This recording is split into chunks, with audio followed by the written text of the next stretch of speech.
his keynote address. Thank you so much, Minister.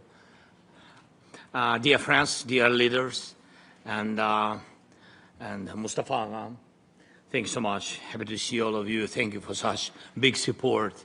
And really, it's very important, and I'm pleased to welcome all of you to this summit of our Crimean Platform.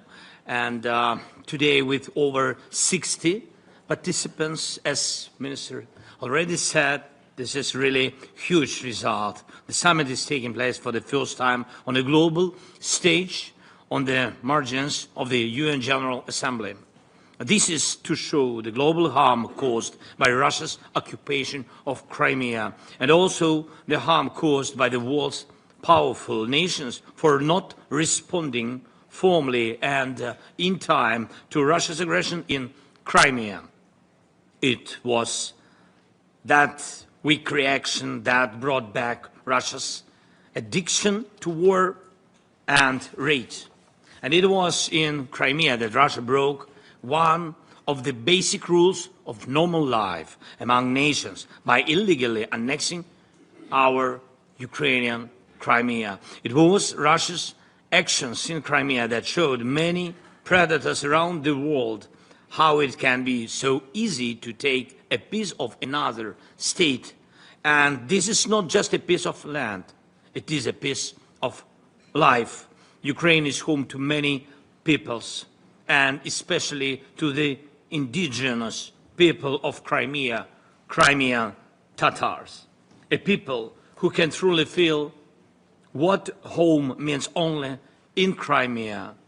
Russians have many places on their vast land to feel at home, but for them it is never enough. Even the largest territory in the world is not enough for them. And from Crimea, Russia returned to its old imperial habit to take what is precious to its neighbors. Dear friends, we have to remember what Crimea is. We must act so that Russia knows we remember, and we will not forgive. And we are fighting for international law and basic human justice and prevail. And I thank everyone who maintains and strengthens sanctions in response to the Russia's war. And it's important to coordinate sanctions fast, our steps with partners and their steps with each other. And we are taking action to prevent Russia from turning Crimea into one large military base. And we have to do this to protect the lives of our people. Our long-range drones are accurate. Our pressure on Russia logistics is producing results. And the Russian war machine is facing very serious difficulties.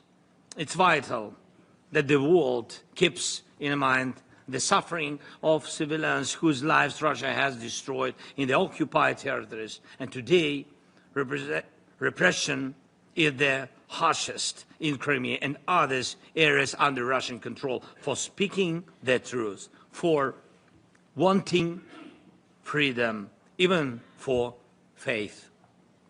Crimean Tatars, Muslims are among the main targets of this repression.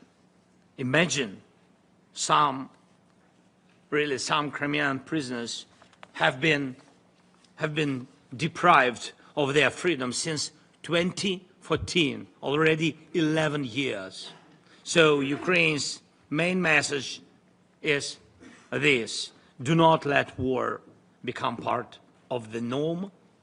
Russia very much wants to make war the new normal, and this is exactly what we must resist, not allowing killings and Russian occupation to become something the world can simply turn a blind eye to. There must be no normalization of Russia's war or of Russia's brazenness to wage it. There must be no easing or lifting of sanctions on Russia while the war and occupation continue. And there must be no forgiveness for that, for what Russia has done. Starting from 2014, the occupier must be held accountable for the occupation and for all the crimes of this war, a war in which only Russia is guilty. Thank you to everyone. Thank you who stands with Ukraine, to all the leaders and to the leader of Crimean Tatars. Thank you very much. Slava Ukraini! Thank you.